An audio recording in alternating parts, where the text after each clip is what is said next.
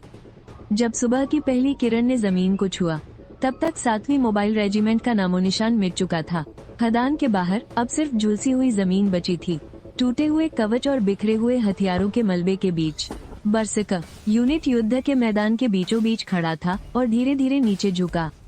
उसने अपने विशाल रोबोटिक हाथों से जमीन पर कुछ बहुत बड़े और साफ लफ्ज उकेरे। उल्टी गिनती, एक दिन। और ठीक उसके बाद तुमने जावेद से कहकर 7वीं मोबाइल रेजिमेंट के कम्युनिकेशन लिंक को जबरदस्ती हैक करवा लिया और इस लाइव नज़ारे को सीधा ऊंची दीवार के अंदरूनी नेटवर्क के ए लेवल VIP चैनल पर चला दिया। ऊंची दीवार के अंदर लू परिवार के मीटिंग हॉल में लू परिवार के बड़े लोग आराम से रेड वाइन पीते हुए सरहद से जीत की खबर आने का इंतजार कर रहे थे। लू तियांशियों तो लूजे को तसल्ली भी दे रहा था, कह रहा था कि जब रेमंड तुम्हारा सिर काट कर लाएगा ना, तो उसे तुम्हारे बिस्तर के पास लटका देंगे ताकि तुम रोज उसे देखकर अपना गुस्सा निकाल सको। पर अगले ही पल पूरी की पूरी होलोग्राफिक स्क्रीन अचानक से बदल गई। धुएं से भरी वो खदान, मुड़े तुड़े और तबाह हो चुके टैंक और बख्तरबंद गाड़ियां, जमीन पर बिखरी सैनिकों की लाशें और युद्ध के मैदान के बीचों बीच खड़ा वो 10 मीटर का विशाल मेचा। ये खौफनाक नजारा पल भर में पूरे मीटिंग हॉल की स्क्रीन पर छा गया और आखिर में कैमरा जमीन पर उकेरे गए उन लफ्जों पर जाकर रुक गया। उल्टी गिनती, एक दिन। लू तियांशियों के हाथ में पकड़ा हुआ वाइन का गिलास छन से जमीन पर गिरकर टूट गया और लूजे का चेहरा तो मारे डर के एकदम सफेद पड़ गया। उसकी आंखें पलट गईं और उसकी पैंट उसी वक्त गीली हो गई। डर के मारे उसने एक बार फिर अपनी पैंट में ही पेशाब कर दिया था। उधर खदान में तुमने ऊंची दीवार के अंदर मची इस खलबली पर कोई ध्यान नहीं दिया, क्योंकि तुम जानते थे कि यह खौफ तो बस एक शुरुआत है। असली तबाही का दरवाजा खटखटाना तो अभी बाकी था। इसलिए तुमने तुरंत सारी असेंबली लाइनों को ओवरलोड मोड में चालू कर दिया और ठंडी आवाज में हुक्म दिया, कल सूरज निकलते ही हम ऊंची दीवार पर हमला करेंगे। और ठीक उसी वक्त सिस्टम के अंदर से आखिरकार एक नया अलर्ट सामने आया। मैकेनिकल यूनिट्स और एनर्जी रिजर्व दोनों ने ही स्ट्रेटेजिक लिमिट को पार कर लिया है। जाविस, जो अब तक सिर्फ एक सपोर्ट सिस्टम था, उसका अपग्रेड पूरी तरह से पूरा हो गया। अल्टीमेट टैक्टिकल AI कमांडर जाविस कामयाबी से एक्टिवेट हो गया है। अब से लेकर आगे तक भगवान के सिंहासन तक पहुंचने के आपके हर कदम की योजना मैं बनाऊंगा। इस बार उसकी आवाज किसी बेजान मशीन जैसी नहीं लग रही थी, बल्कि उसमें एक ऊंचे दर्जे की समझ और भगवान जैसी खौफनाक शांति थी। और सबसे बड़ी बात तो ये थी कि तुम्हारे दिमाग पर पड़ने वाला सारा प्रेशर अब उसने पूरी तरह से अपने ऊपर ले लिया था। पहले भले ही तुम पूरी सेना को कंट्रोल कर सकते थे, लेकिन जब फौज बढ़ती थी तो दिमागी थकावट भी कई गुना बढ़ जाती थी। लेकिन अब सब बदल गया था। जाविस अब तुम्हारा असली वॉर ब्रेन बन चुका था। तुम्हें बस हमले का इशारा करना था। बाकी सेना को कैसे और कहां भेजना है, ये सब वो खुद संभाल सकता था। और फिर रात भर रोबोट्स की धुआंधार पैदावार के बाद तुमने आखिरकार सुबह होने से पहले सारी फैक्ट्रियां रोक दी और अपनी फौज का मुआयना करने लगे। फैक्ट्रियों का वो शोर अचानक से शांत हो गया और अगले ही पल चारों तरफ से मशीनी लड़ाकों का एक भारी हुजूम उमड़ पड़ा, बिल्कुल किसी काले समंदर की तरह। सबसे पहले 5000 से भी ज्यादा रोबोटिक मकड़ियां बाहर निकली, जिन्होंने पूरे मैदान को खचाखच भर दिया। उन सबने एक साथ अपनी खूनी लाल इलेक्ट्रॉनिक आंखें उठाई। उन्हें बस एक नजर देख लेना ही किसी के भी रोंगटे खड़े करने के लिए काफी था। और ठीक उनके पीछे 800 से ज्यादा भारी कवच वाले मशीनी भेड़िए कतार बनाकर बाहर आए। उन पर भारी आर्मर लगा था और कंधों पर वल्कन तोपें तनी हुई थी, बिल्कुल किसी भारी मशीनी घुड़सवार सेना की तरह। और बात अभी यहीं खत्म नहीं हुई थी। कारखाने के सबसे भीतरी हिस्से में 15 मीटर ऊंचे विशेष धातु के 10 दरवाजे अचानक एक साथ ऊपर उठने लगे। उस घने अंधेरे में एक के बाद एक खून जैसी 10 खौफनाक लाल आंखें चमक उठी। धम्मा 10 मशीनें जो बिल्कुल बरसकर के ही स्तर की थी। 10 मीटर ऊंचे भारी भरकम मेचा रोबोट एकदम ताल से ताल मिलाते हुए दरवाजे से बाहर निकले और एक कतार में खड़े हो गए। वो दुनिया का फैसला करने वाले 10 लोहे के देवताओं की तरह लग रहे थे। इसी पल आकर तुम्हारे खून में बसी वो गोला बारूद कम पड़ने की घबराहट जाकर कहीं आधी से ज्यादा शांत हुई थी। तभी जावेस की आवाज गूंजी, आत्मघाती मकड़ियां 5214, भारी हथियारों वाले जंगी भेड़िए 832, बरसकर श्रेणी के स्टैंडर्ड मेचा 10, कुल लड़ाकू यूनिट्स 6056। ये सब सुनने के बाद तुमने बिल्कुल शांत स्वर में बस एक ही बात कही, हमला। और उसी पल 6000 से भी ज्यादा मशीनों की लगभग 40,000 लाल इलेक्ट्रॉनिक आंखें एक साथ चमक उठी। 5000 से ज्यादा मकड़ियां काले तूफान की तरह सबसे पहले उस ऊंची दीवार की तरफ टूट पड़ी। उनके ठीक पीछे 800 से ज्यादा जंगी भीड़िए दौड़ पड़े, जिनके कदमों की आवाज युद्ध के नगाड़ों की तरह जमीन को हिला रही थी। और सबसे पीछे वो 10 बरसकर मेचा धीरे धीरे आगे बढ़ रहे थे। उनका हर एक कदम किसी चलते फिरते पहाड़ जैसा था। ऐसा लगा जैसे काले बादलों ने पूरे शहर को घेर लिया हो। तबाही का नजारा बस ऐसा ही होता है। उधर ऊंची दीवार के पश्चिमी हिस्से में सुबह की पहली किरण फूट रही थी। पहरेदारों को शुरुआत में दीवार में बस हल्की सी कंपन महसूस हुई। उन्हें लगा कि शायद कोई छोटा भूकंप होगा, लेकिन वो कंपन तेजी से बढ़ने लगी। 100 मीटर ऊंची वो पूरी दीवार दबाव के मारे चरमराने लगी। चर्र चर्र। जैसे ही अफसर ने दूरबीन छीनी और दूर तक देखा, उसके तो होश ही उड़ गए। सबसे पहले जो चीज नजर आई वो क्षितिज के आखिरी छोर पर एक काली लकीर थी, पर असल में वो कोई लकीर नहीं थी। वो तो एक सैलाब था जो पागलों की तरह आगे बढ़ता ही जा रहा था। उसके पीछे लोहे के खूंखार जानवरों का एक बहुत बड़ा झुंड था, और सबसे पीछे आसमान चूमने वाले 10 विशाल काले दैत्य सुबह की रोशनी में नहाए हुए ऐसे दीवार की तरफ आ रहे थे जैसे किसी बगीचे में आराम से टहल रहे हो। अफसर के कांपते हाथों से दूरबीन वहीं गिर पड़ी। शैतान, वो शेन बेई नाम का शैतान, वो आ गया है। उसी पल सबसे बड़े खतरे का सायरन बज उठा। उस ऊंची दीवार के अंदर सिपाहियों से लेकर आम लोगों तक और बड़े बड़े रईसों तक हर कोई उस कान फोड़ देने वाले सायरन की खौफनाक आवाज से नींद से जाग गया। और तुम्हारी सेना दीवार से ठीक 3 किलोमीटर की दूरी पर आकर रुक गई। वो 10 बरसकर मेचा एक कतार में खड़े हो गए, बिल्कुल लोहे के 10 पहाड़ों की तरह। तभी बीच वाले मेचा के सीने पर लगा लाउडस्पीकर चालू हुआ, और तुम्हारी आवाज पूरे शहर में बिल्कुल साफ साफ गूंज उठी। टूजे, मैं दरवाजा खटखटाने आ गया हूँ। ये शब्द सुनते ही दीवार के ऊपर खड़े लू तियान शियो की बची खुची हिम्मत भी पूरी तरह से टूट गई।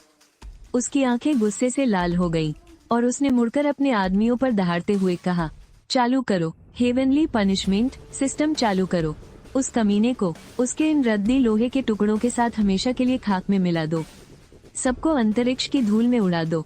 अगले ही पल 100 मीटर ऊंची उस पूरी दीवार से एक दहला देने वाली गड़गड़ाहट गूंजने लगी।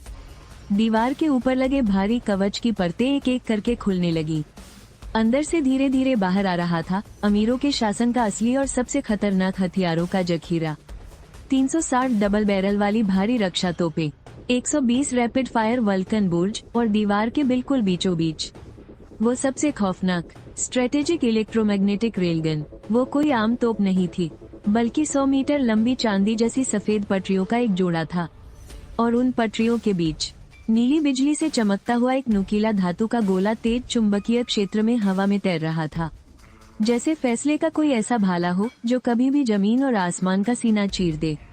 यही वो ताकत थी जिसके दम पर दीवार के पीछे बैठे वो रईस 100 सालों से चैन की नींद सो रहे थे।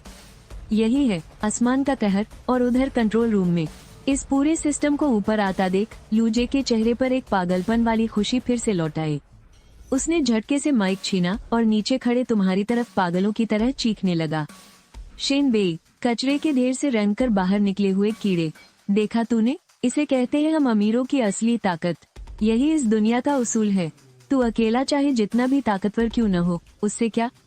तेरे पास ये खिलौने चाहे जितने भी हो, क्या तू सच में इस 100 मीटर ऊंची दीवार को तोड़ पाएगा? आज तू और तेरा ये सारा कबाड़ सब इतिहास की धूल में मिल जाएंगे। लेकिन तुमने तो अपना सिर उठाकर देखने तक की जहमत नहीं उठाई। तुम बस शांति से होलोग्राफिक स्क्रीन पर लगातार आ रही हमलों की चेतावनियों को देखते रहे। चेतावनी, बड़े पैमाने पर हाई एनर्जी हमले का खतरा, स्ट्रेटेजिक इलेक्ट्रोमैग्नेटिक हथियार का सिग्नल मिला है, आपके बचने का रास्ता तैयार किया जा रहा है। कोई जरूरत नहीं, तुमने बस यही 3 शब्द कहे, और तुम्हारे ये कहते ही अगले ही पल लूजे की वो चीख आसमान को फाड़ देने वाले एक धमाके में पूरी तरह दब गई। Fire, boom boom boom boom boom boom. वो पूरी ऊंची दीवार, वो पूरा आसमान, ऐसा लगा जैसे उसी पल नीचे गिर पड़ा हो। अगले ही पल असली आसमान का कहर टूट पड़ा।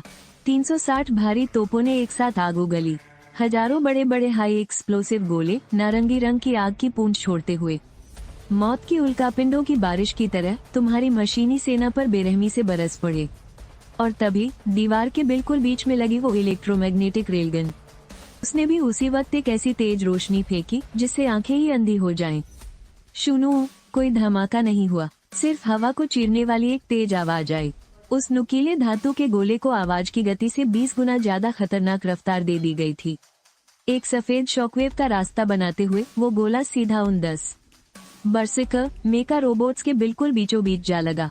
ये एक हमला दुनिया के किसी भी मजबूत से मजबूत कवच को चीरने के लिए काफी था, लेकिन तुमने बस बड़े ही शांत स्वभाव से एक आदेश दिया, शील्ड ऑन करो। अगले ही पल 5000 से ज्यादा मशीनी मकड़ियां एक साथ एक्टिवेट हो गईं। हर मकड़ी की पीठ का कवच बीच से खुल गया। एक पतली लेकिन बेहद मजबूत नीली एनर्जी की किरण आसमान की तरफ उठी। 5214 एनर्जी की किरणें हवा में तेजी से एक दूसरे से जुड़ने लगी। पिंक, रिस्ट्रिक्चर और पलक झपकते ही उन्होंने 2 किलोमीटर से भी बड़ी एक विशाल गोल शील्ड बना ली, जिसने पूरी सेना को चारों तरफ से सुरक्षित ढंग से ढक लिया। गोले शील्ड से आ टकराए, लेकिन जिस भयानक धमाके की उम्मीद थी वो तो हुआ ही नहीं। वो बारूद जो पूरे के पूरे शहर का नक्शा मिटाने की ताकत रखता था, जब उस शील्ड पर गिरा तो बस शानदार एनर्जी की कुछ लहरें ही उठकर रह गई। कोई धमाका नहीं, कोई झटका नहीं, शील्ड से टकराते ही धमाके की सारी ऊर्जा सोख ली गई और खत्म हो गई। फिर वो इतनी शांति से बाहर निकली जैसे कोई बहुत ही शानदार पर मायूस करने वाली आतिशबाजी हो। आखिर में उस दीवार की सारी उम्मीदों का बोझ लिए वो ऑर्बिटल तोप का गोला भी आ पहुंचा। टन, शीशे के टकराने की बस एक तेज आवाज आई, जो सुनने में किसी मजाक जैसी लग रही थी। जमीन का सीना चीर देने वाले उस खूंखार हथियार से शील्ड पर खरोंच आना तो दूर, एक लहर तक नहीं उठी। उस फोर्स फील्ड ने उसे छोटे छोटे कणों में तोड़कर सीधा लोहे की बेअसर धूल में बदल दिया। आतिशबाजी खत्म हुई और मैदान में फिर से मौत जैसा सन्नाटा छा गया। शील्ड अभी भी आईने की तरह चमक रही थी, उस पर एक खरोंच तक नहीं थी। दीवार के ऊपर खड़े सबके सब लोग सन रह गए। लूजे का मुंह अभी भी चीखने की वजह से खुला का खुला था और उसकी आंखें फटी की फटी रह गईं। फायरिंग का हुक्म देने वाला अफसर पत्थर की मूरत बन चुका था। लू तियानशियो के मुंह से भी अब एक लफ्ज नहीं निकल रहा था, बस उनकी रूह कांप रही थी, क्योंकि अब जाकर उन्हें समझ आ गया था कि ये कोई जंग नहीं थी। दुश्मन तो बस चुपचाप खड़ा था और उन्हें अपनी सारी ताकत आजमाने दे रहा था, ताकि आखिर में वो उन्हें मौत की सजा दे सके। कॉकपिट के अंदर तुमने बड़े आराम से एक सिगरेट जलाई और एक लंबा कश लिया, धुएं को उस छोटी सी जगह में फैलने दिया और फिर स्क्रीन पर उनके डरे हुए चेहरों को देखते हुए तुमने बड़ी शांति से पूछा, हो गया तुम्हारा? और अगले ही पल तुमने उंगलियों में सिगरेट फंसाई। तुम्हारी आवाज डरा देने वाली हद तक शांत थी। जाविस, अब हमारी बारी है, उन्हें भी तो सुनाओ हमारी तोपों की सलामी। अगले ही पल 10 की 10 खूंखार मशीनों ने एक साथ अपना दाहिना हाथ उठाया। कंधों पर लगे मिसाइल लॉन्चर खटखट करके खुले और 1200 छोटी मिसाइलों के निशाने पलक झपकते ही दीवार की हर तोप और हर फायरिंग पॉइंट पर लॉक हो गए। तुमने धीरे से सिगरेट बुझाई और बड़ी बेरुखी से सिर्फ एक लफ्ज कहा, फायर। शू शू शू, लाल आग उगलती हुई 1200 मिसाइलें खून की प्यासी लोहे की मधुमक्खियों के झुंड की तरह उड़ी। 3 किलोमीटर का फासला चीरते हुए वो सीधा दीवार के एकदम ऊपर जा झपटी। अगले ही पल शहर की पूरी डिफेंस लाइन में भयानक धमाका हुआ। Boom boom boom boom boom boom. वो कोई एक धमाका नहीं था, बल्कि दसियों किलोमीटर लंबी दीवार पर एक साथ उठा तबाही का तूफान था। भारी तोपों के परखच्चे उड़ गए, वल्कन तोपें और उनके बेस पिघलकर कबाड़ में बदल गए। हथियारों के गोदाम एक के बाद एक फटने लगे और दीवार का ऊपरी हिस्सा जलते हुए मलबे में तब्दील हो गया। और जो सिपाही, तोपची और निचले दर्जे के अवेकन उन तोपों के पास खड़े थे, वो तो हजारों डिग्री की गर्मी और शॉकवेव में पल भर में राख हो गए। 10 सेकंड बाद जब धुआं थोड़ा छटा तो दीवार पर एक भी तोप सही सलामत नहीं बची थी। हेवंस पनिशमेंट सिस्टम पूरी तरह तबाह हो चुका था।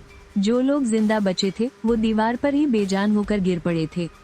नीचे खड़ी उन 10 काली खूंखार मशीनों को देखकर अब उनमें भागने की भी हिम्मत नहीं बची थी। लेकिन लू तियानशियो अभी भी हार मानने को तैयार नहीं था। वो पागलों की तरह मेन इलेक्ट्रोमैग्नेटिक ऑर्बिटल तोप के कंट्रोल पैनल पर झपटा। उसने ऑपरेटर को कसकर पकड़ा और गला फाड़कर चीखा, फोर्स चार्ज करो, फुल पावर पर। बीच वाली उस मेनफ्रेम पर निशाना लगाओ, उसे उड़ाकर राख कर दो। ऑपरेटर लगभग रोने वाला था। वो बार बार कह रहा था कि मशीन अभी तक ठंडी नहीं हुई है।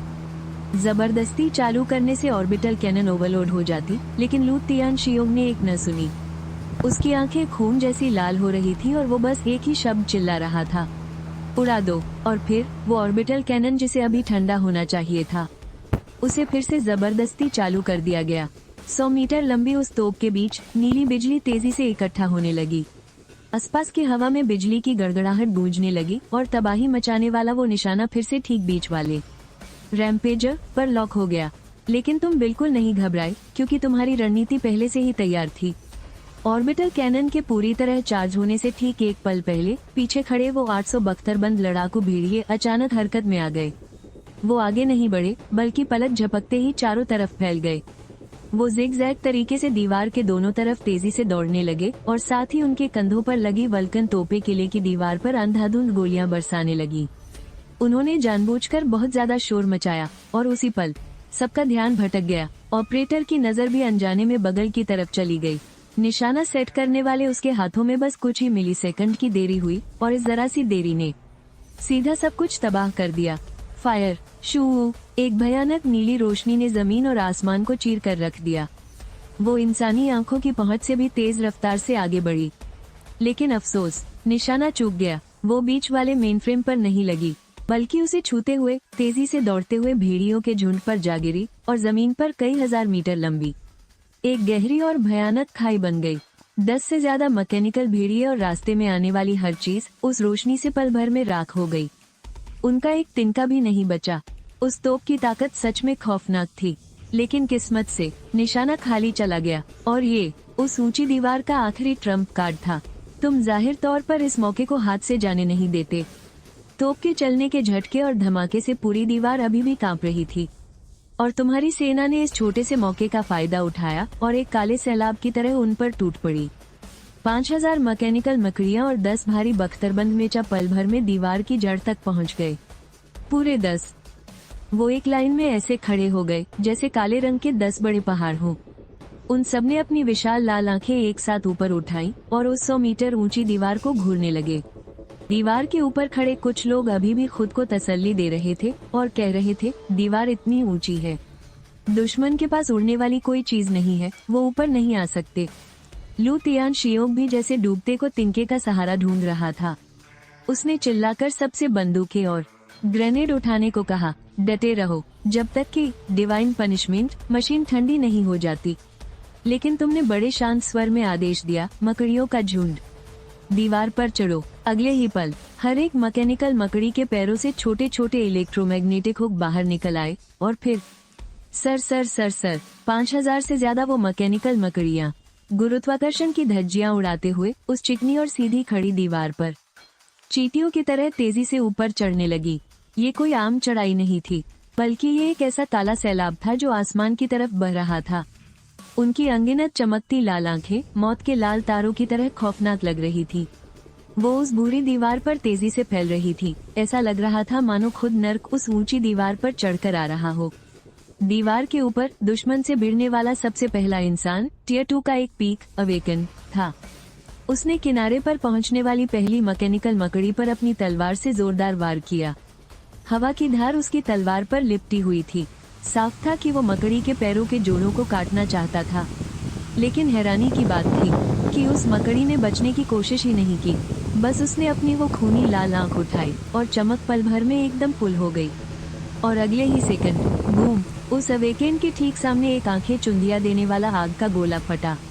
ये कोई आम धमाका नहीं था, बल्कि ये तो हाई पावर बारूद और स्टील की सुइयों वाला एक खतरनाक सुसाइड ब्लास्ट था।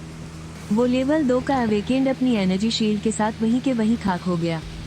हवा में उड़ती उन नुकीली सुइयों ने आसपास के कई सैनिकों को भी बुरी तरह चीर डाला। दीवार की हिफाजत कर रहे रक्षकों को आखिरकार एक खौफनाक सच्चाई समझ आ चुकी थी। ये मकड़ियाँ कोई सैनिक वैनिक नहीं थी, ये तो खुद चलते फिरते बम थे, और ऐसे बम जो दीवारें फांद सकते थे, जो इंसानों को ढूंढकर सीधे उनकी भीड़ में घुसकर फटने वाले बम थे। और इसके साथ ही असली तबाही का वो खौफनाक खेल शुरू हो गया। दूसरी मकड़ी, फिर 100वीं। अनगिनत मशीनी मकड़ियां उस ऊंची दीवार पर चढ़ती जा रही थी। उनका इरादा कभी भी तुमसे आमने सामने की लड़ाई करने का था ही नहीं। बल्कि उनका मकसद था जहाँ भीड़ ज्यादा हो वहीं घुस जाना, जहाँ तोपें और बंदूकें ज्यादा हो वहीं झपटना, जहाँ से भी लोग मिलकर पलटवार कर रहे हो सीधे वहीं धावा बोलना और फिर खुद को उड़ा लेना। Boom boom boom boom boom boom. धमाकों की गूंज से पूरी दीवार जैसे दहल उठी। मशीन गन के ठिकाने उड़ गए, कच्चे बनकर परखच्चे हो गए। हमले की तैयारी कर रही अवेकेन की टुकड़ियां हवा में उड़ गई। हथियारों के गोदाम राख हो गए, बचाव करने वाली लाइनें भी तबाह हो गई, और वो जिसे ये अपनी मजबूत डिफेंस लाइन कहते थे न, वो इन खौफनाक मशीनी कीड़ों की सुनामी के आगे, जो न कोई चाल चलती थी न जान की परवाह करती थी, जिसे सिर्फ मारकाट और खुद को मिटा देने से मतलब था, उनके आगे वो डिफेंस लाइन किसी कागज की तरह फट गई। उस ऊंची दीवार का ऊपरी हिस्सा पलक झपकते ही आग की खौलती भट्टी में तब्दील हो गया, और उधर खास तौर पर अलग की गई कुछ मशीनी मकड़ियों ने तो आम सैनिकों की तरफ मुड़कर भी नहीं देखा। उनका निशाना सिर्फ और सिर्फ एक ही था, हेवनली पनिशमेंट सिस्टम। इस सिस्टम की आखिरी बची हुई रेलगन और उसका कंट्रोल हब। सैकड़ों मकड़ियां उस तोप की नली पर, उसके बेस और तारों पर ऐसे रेंगने लगी जैसे कोई काली बिजली उस धुआं उगलते कंट्रोल रूम में घुस रही हो। शीशे के बाहर चिपकती उन अनगिनत लाल खूनी आंखों को देखकर अंदर बैठे ऑपरेटर्स की रूह कांप गई। वो बस चीख ही पाए थे कि, और फिर बूम, दीवार के ठीक बीचों बीच से एक ऐसा भयानक धमाका हुआ जो पहले के किसी भी धमाके से कई गुना ज्यादा ताकतवर था। वो विशाल रेलगन अपने पूरे कंट्रोल रूम के साथ अंदर से ही टुकड़े टुकड़े हो गई। लोहा, मशीन के पुर्जे, मलबा और आग की लपटें एक साथ आसमान का सीना चीरते हुए ऊपर उठी। अमीरों की हुकूमत और उनकी सबसे बड़ी ताकत का वो गुरूर, हेवनली पनिशमेंट, अब पूरी तरह राख हो चुका था, और इस भयानक धमाके के साथ ही शहर के दरवाजे का वो पेचीदा इलेक्ट्रॉनिक लॉक सिस्टम भी हमेशा के लिए ठप पड़ गया। और फिर सैकड़ों टन भारी वो लोहे का विशाल दरवाजा, दांत किटकिटा देने वाली एक चुभती हुई आवाज के साथ धीरे धीरे अंदर की तरफ खुलने लगा, और उस दरवाजे की दरार से सूरज की एक किरण अंदर की ओर चमकी, जिसने बाहर खामोश खड़े उन 10 काले दैत्यों को भी रोशन कर दिया। उधर उस ऊंची दीवार के ऊपर वैसा एक भी इंसान नहीं बचा था जो अपने पैरों पर खड़ा हो, और तुम बिना किसी रहम के बस अपनी आंखों के सामने इस तबाही को देखते रहे। शहर में घुसो, तुम्हारे इस आदेश के साथ ही वो 10 रेजर मशीनें आखिरकार उस 100 साल पुराने टूटे हुए शहर के दरवाजे को पार कर गई। मलबे और लोहे के कचरे को पैरों तले रौंदते हुए उन्होंने पहली बार उस दुनिया में कदम रखा जो कभी खुद को अजेय समझती थी। सामने ही सेंट्रल एवेन्यू था, जो सीधा उन अमीर शासकों की हवेली तक जाता था। जीत मानो अब बिल्कुल मुट्ठी में थी, लेकिन एन उसी वक्त एक ऐसी भयानक और खौफनाक एनर्जी महसूस हुई जो रेमंड से भी कहीं ज्यादा खतरनाक थी। बिना किसी आहट के अंदरूनी शहर की गहराइयों से एक भयानक धमाका हुआ। उसकी ताकत किसी भूस्खलन और सुनामी जैसी थी, यहाँ तक कि इसने पहली बार हर किसी को अपनी जगह पर रोक दिया। तुमने ऊपर देखा, एक बूढ़ा आदमी जिसके बाल और दाढ़ी पूरी तरह से सफेद थे, वो हवा में खड़ा था और उसके चारों ओर कड़कड़ाती हुई बिजलियों के सांप लिपटे हुए थे। जब उसने अपनी आंखें खोली तो उनमें इंसानों जैसी कोई भावना नहीं थी, सिर्फ शुद्ध बिजली की चमक झिलमिला रही थी। लू परिवार का असली हुक्म का इक्का आखिरकार बाहर आ ही गया। लू तियानशियो किसी मरते हुए इंसान की तरह जिसे अचानक कोई तिनके का सहारा मिल गया हो, गिरते पड़ते खिड़की की तरफ भागा और आसमान में दिख रही उस परछाई के सामने पागलों की तरह सिर झुकाने लगा और अपना गला फाड़ते हुए उसका नाम चिल्लाया। परम पूर्वज, पूर्वज अपनी तपस्या से बाहर आ गए हैं, 5वें स्तर के बिजली की शक्तियों वाले जागृत योद्धा। इसके बाद अंदरूनी शहर के वो सभी लोग जिनकी उम्मीद अभी पूरी तरह नहीं टूटी थी, अचानक जैसे फिर से जिंदा हो उठे, क्योंकि 5वां स्तर इस बंजर दुनिया के सबसे ऊंचे शिखर का नाम है। और लू चियानलेई के मुंह से निकले पहले ही शब्द में अभी भी एक घमंड भरा रूखापन था। 100 सालों से बाहर नहीं निकला और ये दुनिया इतनी बदतर हो चुकी है। ये मामूली कबाड़ के टुकड़े मेरे लू परिवार से टकराने की जुर्रत कर रहे हैं। उसकी बात अभी पूरी भी नहीं हुई थी कि उसने आसमान की तरफ अपना हाथ उठाया और एक ही पल में मौसम का मिजाज बदल गया। काले घने बादल उमड़ने लगे और आसमान में बिजली का समंदर बन गया। दर्जनों खौफनाक बिजलियां किसी भगवान के फेंके गए सजा के भालों की तरह तुम्हारे लड़ाकू भेड़ियों के झुंड पर बुरी तरह से टूट पड़ी। वो भारी हथियारों से लैस लड़ाकू भेड़िए जो बड़ी तोपों का वार सह सकते थे और टैंकों को चीर सकते थे, इस असली दैवीय सजा के सामने जो प्रकृति के नियमों से खेल रही थी, कागज की तरह कमजोर पड़ गए। उसी पल उनमें से 100 से भी ज्यादा भेड़िए पिघल गए, भाप बन गए, पूरी तरह से मिट गए। और सबसे बड़ी मुसीबत तो ये थी, इस बिजली की ऊर्जा में बेहद खतरनाक इलेक्ट्रोमैग्नेटिक दखलंदाजी थी। तुम्हारे कंट्रोल रूम में अचानक सायरन बजने लगे। चेतावनी, बेहद तेज इलेक्ट्रोमैग्नेटिक पल्स पकड़ी गई है, स्वॉर्म नेटवर्क कमजोर हो रहा है, कुछ रिमोट यूनिट्स का सिग्नल टूट गया है।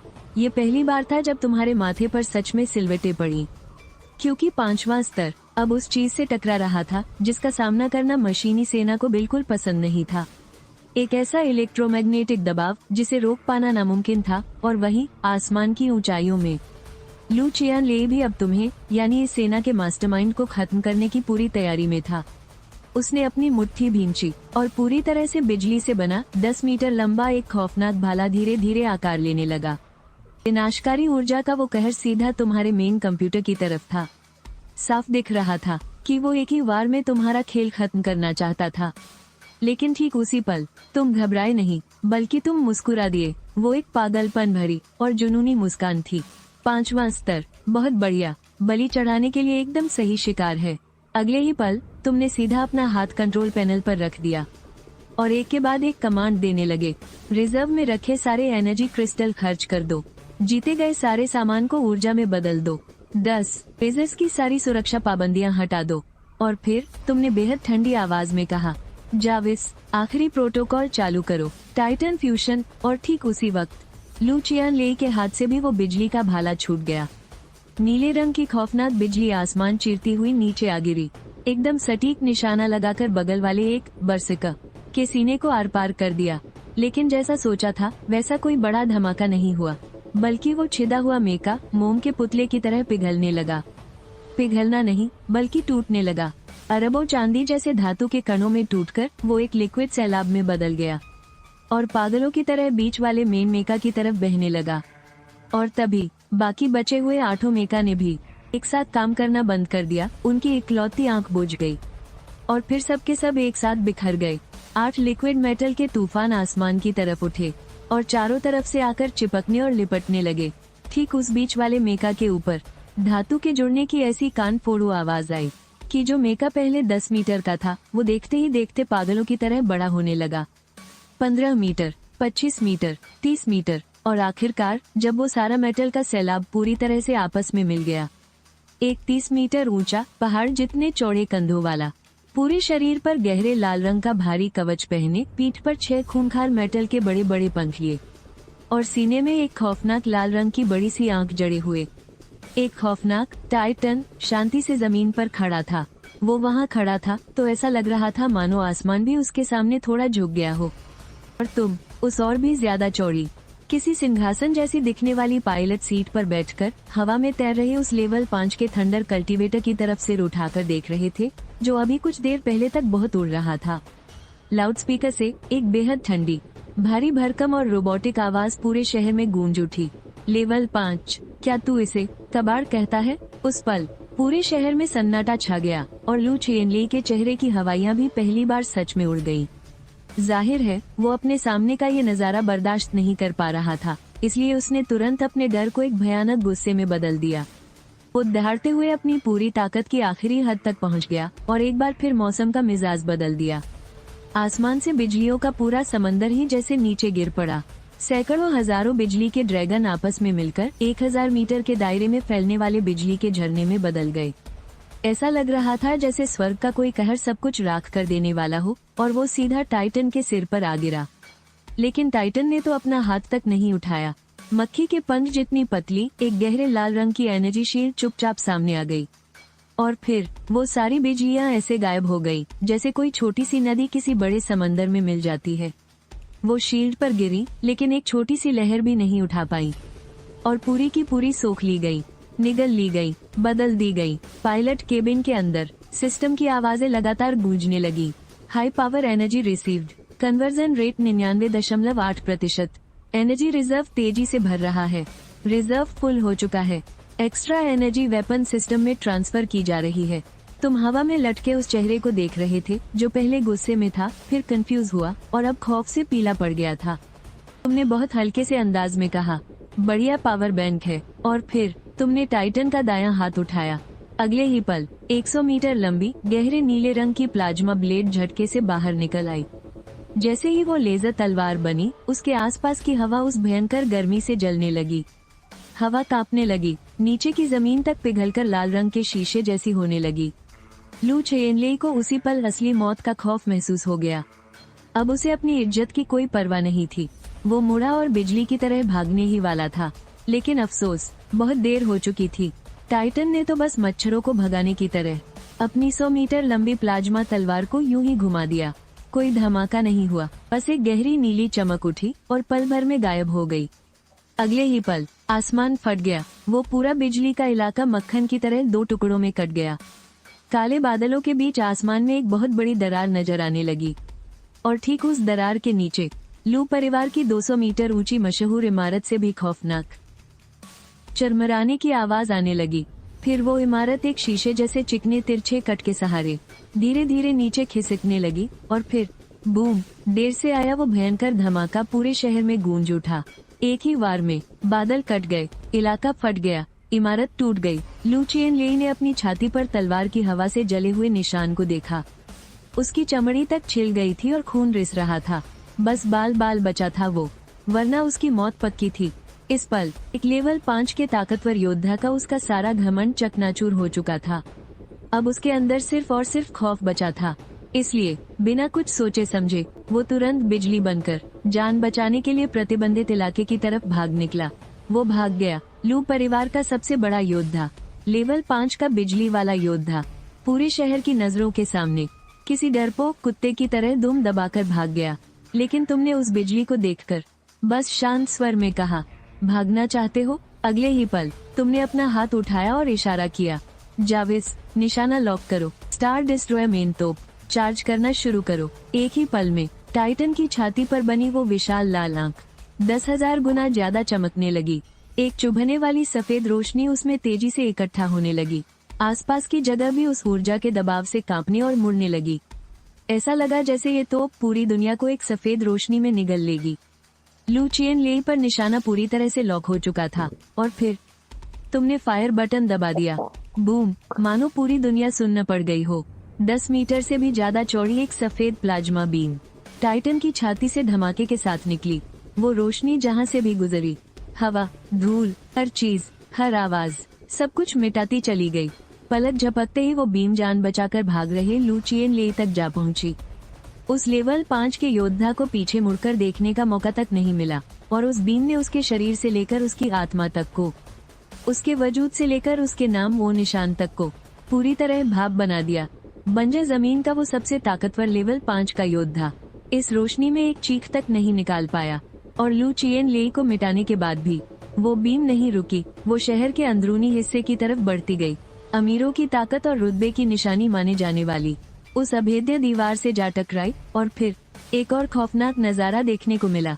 वो काले मिश्रित धातु से बनी बाहरी दीवार जितनी ऊंची, वो अंदरूनी दीवार बीम के टकराते ही बिना कोई आवाज किए पिघलने लगी, भाप बनकर गायब हो गई। एक ही पल में दीवार में 100 मीटर से भी बड़ा एक विशाल छेद हो गया, और फिर उस छेद से दरारें भयंकर तरीके से फैलने लगी, जो कई किलोमीटर लंबी उस दीवार पर आगे बढ़ती चली गई।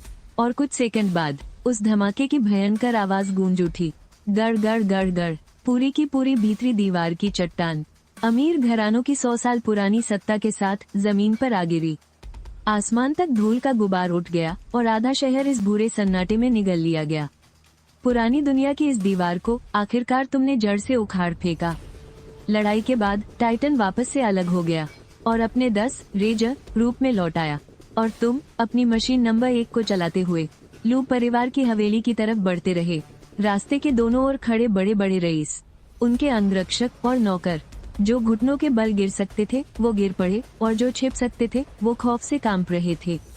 पूरा शहर किसी कब्रगाह की तरह शांत था, और लूजे, वो पहले ही हवेली के तहखाने में बने बंकर में छिप चुका था, एक कोने में दुबका हुआ कांप रहा था। डर के मारे उसकी पैंट गीली हो चुकी थी, उसका दिमागी संतुलन पूरी तरह टूट चुका था। लेकिन अफसोस, इसका कोई फायदा नहीं हुआ। तुम्हारी रेजर मशीन ने एक ही झटके में उस बंकर की भारी भरकम छत को उखाड़ फेंका। सूरज की रोशनी और उस लोहे के दैत्य की परछाई दोनों एक साथ उस तहखाने में पड़ी। लूजे ने जैसे ही अपना सिर उठाया, मशीन की उस खूनी लाल आंख को देखते ही वो आदमी वहीं का वहीं लगभग पागल हो गया। अगले ही पल एक विशाल मशीनी हाथ नीचे आया और उसे किसी छोटे से चूजे की तरह दबोचकर हवा में उठा लिया। उधर कॉकपिट के अंदर तुम खामोशी से अपनी स्क्रीन पर उस चेहरे को देख रहे थे जो बेइंतहा खौफ से बुरी तरह बिगड़ चुका था। ये वही चेहरा था जिसे तुम बहुत अच्छी तरह पहचानते थे। हाँ, यही था वो। इसी ने शेन याओ को मौत के घाट उतारा था। यही था वो जिसने तुम्हें जहन्नुम की आग में धकेला था। और यही था वो जिसने तुम्हें एक इंसान से मौत बांटने वाले इस मशीनी शैतान में बदल दिया था। इसलिए तुमने एक लफ्ज भी नहीं कहा, क्योंकि इंतकाम में किसी डायलॉग की जरूरत नहीं होती। तुमने बस धीरे धीरे अपनी मुट्ठी भींचनी शुरू की और बाहर उस विशाल मशीन का हाथ भी ठीक उसी तरह बंद होने लगा। नहीं, मशीनी पंजे के दबाव की उस भयानक आवाज के साथ उस खतरनाक मशीनी पकड़ के नीचे लूजे की सांसें पल भर में टूट गई। लोहे की उन उंगलियों के बीच से गाढ़ा लाल खून टपकने लगा, जैसे किसी बहुत पुराने कर्ज का हिसाब चुकता हो रहा हो। एक बहुत बड़ा इंतकाम आखिरकार पूरा हो गया। तुमने अपना हाथ ढीला छोड़ दिया और उस बेजान लाश को मलबे में गिरने दिया। उसके बाद मशीन धीरे से मुड़ी। उसकी उस खूनी लाल आंख ने पूरी हवेली का जायजा लिया। लू परिवार का हर एक इंसान और दीवार के अंदर मौजूद हर एक रईस, सबके सब जमीन पर घुटने टेके हुए थे। किसी की सिर उठाने तक की हिम्मत नहीं हो रही थी। पूरे शहर में एक मुर्दा सन्नाटा छा गया था। तुमने फिर से एक सिगरेट जलाई और एक लंबा कश लिया। अपने ही पैरों तले रौंदे गए इस शहर को देखते हुए तुम्हारे दिल में वो खालीपन नहीं था जिसकी तुमने उम्मीद की थी, और न ही इंतकाम पूरा होने का वो सुकून था, बल्कि इसके उलट दिमाग में सिर्फ एक ही बात गूंज रही थी, इतना काफी नहीं है। फायर पावर कभी भी काफी नहीं होता। लेकिन ठीक उसी वक्त एक और अजीब घटना घटी। हवेली के उस मलबे में लूजे की उस लाश के ठीक ऊपर अचानक एक रहस्यमयी लाल रंग की रोशनी की किरण आसमान से गिरी और उसने उस लाश को पूरी तरह से घेर लिया।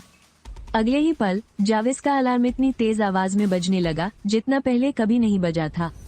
चेतावनी, एक अनजान हाई डायमेंशनल जैविक ऊर्जा के हमले का पता चला है। खतरे का स्तर अज्ञात। टारगेट के डीएनए में अनजान बदलाव हो रहे हैं। एक सुपर लेवल म्यूटेशन जारी है। तुमने झटके से अपनी सिगरेट जमीन पर फेंकी और नजरें उठाकर सामने देखा। लाल खून जैसी रोशनी के उस खंभे के बीच वो बिखरा हुआ शरीर किसी ऐसे अजीब तरीके से कसमसा रहा था जो हर तर्क और विज्ञान के बिल्कुल परे था। उसके टुकड़े आपस में जुड़ रहे थे, एक नया रूप ले रहे थे। ऐसा लग रहा था मानो कोई ऐसी चीज जो इस दुनिया की है ही नहीं, वो लूजे के शरीर का इस्तेमाल करके इस तरफ अपना हाथ बढ़ा रही हो। लेकिन तुम्हारी आंखों में रत्ती भर भी खौफ नहीं था, न ही पीछे हटने का कोई इरादा, बल्कि इसके ठीक उलट तुम्हारी वो आंखें जिनमें एक मुर्दे जैसी खामोशी होनी चाहिए थी, उनमें अचानक एक अजीब सी सनक चमक उठी। एक ऐसा जुनून जिसमें एक खतरनाक सी खुशी झलक रही थी। तुम्हारे होठों पर धीरे धीरे एक मुस्कान तैर गई, जैसे आखिरकार तुम्हें एक ऐसा शिकार मिल गया हो जो सच में तुम्हारे लायक है। उस खूनी रोशनी के खंभे को घूरते हुए तुम्हारे गले से एक धीमी सी हंसी निकल पड़ी। लगता है